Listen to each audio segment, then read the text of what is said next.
ನಮಸ್ಕಾರ ಸ್ನೇಹಿತರೆ, ದಿನದರ್ಶನ ಚಾನೆಲ್ಗೆ ತಮ್ಮೆಲ್ಲರಿಗೂ ಆತ್ಮೀಯ ಸ್ವಾಗತ. ಇಂದು ನಾವು ರಾಶಿಚಕ್ರದ ಕೊನೆಯ ಅತ್ಯಂತ ಕರುಣಾಮಯಿ, ಭಾವನಾತ್ಮಕ ಮತ್ತು ಆಧ್ಯಾತ್ಮಿಕ ರಾಶಿಯಾದ ಮೀನ ರಾಶಿಯವರ ಬಗ್ಗೆ ವಿವರವಾಗಿ ತಿಳಿದುಕೊಳ್ಳೋಣ.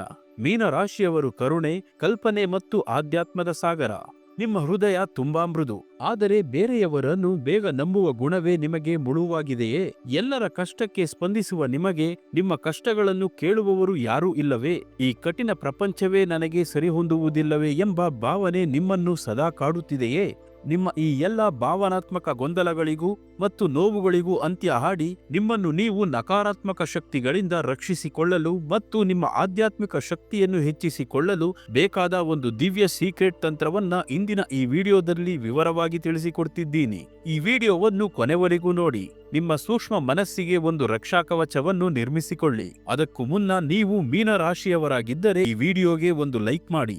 ಹಾಗೆ ನೀವಿನ್ನೂ ನಮ್ಮ ದಿನದರ್ಶನ ಚಾನೆಲ್ಗೆ ಸಬ್ಸ್ಕ್ರೈಬ್ ಆಗಿಲ್ಲ ಅಂದರೆ ಈಗಲೇ ಸಬ್ಸ್ಕ್ರೈಬ್ ಮಾಡಿ ಮತ್ತು ಪಕ್ಕದಲ್ಲಿ ಬರುವ ಬೆಲ್ ಐಕಾನ್ ಅನ್ನು ಕ್ಲಿಕ್ ಮಾಡಿ.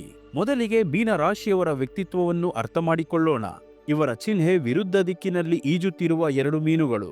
ಇದು ಇವರ ದ್ವಂದ್ವ ಸ್ವಭಾವವನ್ನು ತೋರಿಸುತ್ತದೆ. ಇವರ ಒಂದು ಮನಸ್ಸು ಈ ಲೌಕಿಕ ಜಗತ್ತಿನಲ್ಲಿದ್ದರೆ ಇನ್ನೊಂದು ಮನಸ್ಸು ಆಧ್ಯಾತ್ಮಿಕ ಮತ್ತು ಕಾಲ್ಪನಿಕ ಜಗತ್ತಿನಲ್ಲಿ ವಿಹರಿಸಿರುತ್ತದೆ. ಇವರು ಬೇರೆಯವರ ನೋವನ್ನು ತಮ್ಮ ನೋವಿನಂತೆ ಕಾಣುತ್ತಾರೆ ಮತ್ತು ನಿಸ್ವಾರ್ಥವಾಗಿ ಸಹಾಯ ಮಾಡಲು ಮುಂದಾಗುತ್ತಾರೆ. ಇವರು ತಮ್ಮದೇ ಆದ ಒಂದು ಕನಸಿನ ಪ್ರಪಂಚದಲ್ಲಿ ಬದುಕಲು ಇಷ್ಟಪಡುತ್ತಾರೆ. ಕಲೆ, ಸಂಗೀತ, ಸಾಹಿತ್ಯದಂತಹ ಸೃಜನಾತ್ಮಕ ಕ್ಷೇತ್ರಗಳಲ್ಲಿ ಇವರಿಗೆ ಹೆಚ್ಚಿನ ಆಸಕ್ತಿ ಇರುತ್ತದೆ. ಈ ರಾಶಿಯ ಅಧಿಪತಿಯೂ ಕೂಡ ದೇವಗುರು ಬೃಹಸ್ಪತಿ, ಅಂದರೆ ಗುರುಗ್ರಹ. ಧನು ರಾಶಿಗೂ ಗುರುವೇ ಅಧಿಪತಿಯಾದರೂ ಮೀನ ರಾಶಿಯಲ್ಲಿ ಗುರುವಿನ ಪ್ರಭಾವವು ಹೆಚ್ಚು ಆಧ್ಯಾತ್ಮಿಕ, ತಾತ್ವಿಕ ಮತ್ತು ಭಾವನಾತ್ಮಕವಾಗಿರುತ್ತದೆ. ಇಲ್ಲಿ ಗುರುವು ಜ್ಞಾನ, ಕರುಣೆ, ಮೋಕ್ಷ ಮತ್ತು ದೈವಿಕ ಶಕ್ತಿಯ ಕಾರಕನಾಗಿರುತ್ತಾನೆ. ಈ ಗುರುಗ್ರಹದ ಆದಿದೇವತೆ ಸಾಕ್ಷಾತ್ ಶ್ರೀ ಮಹಾವಿಷ್ಣು. ಹಾಗಾಗಿ ಮೀನ ರಾಶಿಯವರು ಮಹಾವಿಷ್ಣುವನ್ನು ಮತ್ತು ಗುರುಗಳನ್ನು ಪೂಜಿಸುವುದರಿಂದ ಜೀವನದ ಗೊಂದಲಗಳಿಂದ ಪಾರಾಗಿ ಮನಸ್ಸಿಗೆ ಶಾಂತಿ ಮತ್ತು ಸರಿಯಾದ ಮಾರ್ಗದರ್ಶನವನ್ನು ಪಡೆಯಬಹುದು. ಮೀನ ರಾಶಿಯವರ ಪ್ರಮುಖ ಶಕ್ತಿ ಎಂದರೆ ಅವರ ಅಪಾರವಾದ ಕರುಣೆ ಮತ್ತು ಆರನೆಯ ಇಂದ್ರಿಯ. ಇವರ ಶಕ್ತಿ ತುಂಬಾ ಪ್ರಬಲವಾಗಿರುತ್ತದೆ. ಇವರು ಅತ್ಯುತ್ತಮ ಸಮಾಲೋಚಕರು ಮತ್ತು ವೈದ್ಯರಾಗಬಲ್ಲರು. ಆದರೆ ಇವರಲ್ಲಿ ಕೆಲವು ದೌರ್ಬಲ್ಯಗಳು ಕೂಡ ಇವೆ. ಇವರ ಅತಿದೊಡ್ಡ ದೌರ್ಬಲ್ಯವೆಂದರೆ ಕಠಿಣ ವಾಸ್ತವದಿಂದ ತಪ್ಪಿಸಿಕೊಳ್ಳುವ ಮನೋಭಾವ.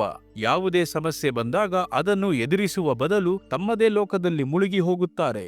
ಇವರು ಬೇರೆಯವರಿಂದ ಬಹಳ ಬೇಗ ಪ್ರಭಾವಿತರಾಗುತ್ತಾರೆ ಮತ್ತು ಜನರನ್ನು ಅತಿಯಾಗಿ ನಂಬಿ ಮೋಸ ಹೋಗುತ್ತಾರೆ. ನಿರ್ಧಾರಗಳನ್ನು ತೆಗೆದುಕೊಳ್ಳುವಲ್ಲಿ ಇವರು ಬಹಳ ದುರ್ಬಲರು. ಈ ಗುಣಗಳಿಂದಾಗಿ ಮೀನ ರಾಶಿಯವರು ಜೀವನದಲ್ಲಿ ಹಲವಾರು ಸವಾಲುಗಳನ್ನು ಎದುರಿಸುತ್ತಾರೆ. ಅವರ ಒಳ್ಳೆಯತನವನ್ನೇ ಜನರು ದುರುಪಯೋಗಪಡಿಸಿಕೊಳ್ಳುತ್ತಾರೆ. ಇದರಿಂದಾಗಿ ಇವರು ಪದೇ ಪದೇ ನೋವನ್ನು ಅನುಭವಿಸುತ್ತಾರೆ. ಪ್ರಾಯೋಗಿಕ ಜ್ಞಾನದ ಕೊರತೆಯಿಂದಾಗಿ ಹಣಕಾಸಿನ ವಿಚಾರದಲ್ಲಿ ಮತ್ತು ವೃತ್ತಿ ಜೀವನದಲ್ಲಿ ಸ್ಥಿರತೆಯನ್ನು ಕಂಡುಕೊಳ್ಳಲು ಕಷ್ಟಪಡುತ್ತಾರೆ. ಬೇರೆಯವರ ನಕಾರಾತ್ಮಕ ಭಾವನೆಗಳನ್ನು ಇವರು ಬೇಗ ಹೀರಿಕೊಳ್ಳುವುದರಿಂದ ಇವರು ಸದಾ ಮಾನಸಿಕ ಒತ್ತಡ ಮತ್ತು ದುಃಖದಲ್ಲಿ ಬಳಲುವ ಸಾಧ್ಯತೆ ಹೆಚ್ಚಿರುತ್ತದೆ. ಈ ಎಲ್ಲ ಸಮಸ್ಯೆಗಳಿಂದ ಹೊರಬರಲು ಮತ್ತು ನಿಮ್ಮನ್ನು ನೀವು ರಕ್ಷಿಸಿಕೊಳ್ಳಲು ಒಂದು ಅತ್ಯಂತ ಸರಳ ಮತ್ತು ಶಕ್ತಿಶಾಲಿಯಾದ ಪರಿಹಾರ ಇಲ್ಲಿದೆ. ಇದನ್ನು ಶ್ರದ್ಧೆಯಿಂದ ಪಾಲಿಸಿದರೆ ಗುರುಬಲ ಹೆಚ್ಚಾಗಿ ನಿಮ್ಮ ಜೀವನದಲ್ಲಿ ಶಾಂತಿ ಮತ್ತು ಯಶಸ್ಸು ನೆಲೆಸುತ್ತದೆ. ಈ ಪರಿಹಾರವನ್ನು ಮೀನ ರಾಶಿಯ ಶುಭ ದಿನವಾದ ಗುರುವಾರದಂದೇ ಮಾಡಬೇಕು. ಇದಕ್ಕಾಗಿ ನಿಮಗೆ ಒಂದು ಹಳದಿ ಬಣ್ಣದ ವಸ್ತ್ರ, 2 ಮಣ್ಣಿನ ಹಣತೆಗಳು, ಶುದ್ಧವಾದ ಹಸುವಿನ ತುಪ್ಪ ಮತ್ತು 1 ಚಿಟಿಕೆ ಕೇಸರಿ ಬೇಕಾಗುತ್ತದೆ. ಪ್ರತಿ ಗುರುವಾರ ಬೆಳಿಗ್ಗೆ ಸ್ನಾನ ಮಾಡಿ ಶುಭ್ರವಾಗಿ ನಿಮ್ಮ ಮನೆಯ ದೇವರ ಕೋಣೆಯಲ್ಲಿ ಅಥವಾ ಯಾವುದಾದರೂ ಶ್ರೀ ಮಹಾವಿಷ್ಣು ಅಥವಾ ಗುರು ರಾಘವೇಂದ್ರ ಸ್ವಾಮಿಗಳಂತಹ ಗುರುಗಳ ಸನ್ನಿಧಾನಕ್ಕೆ ಹೋಗಬೇಕು.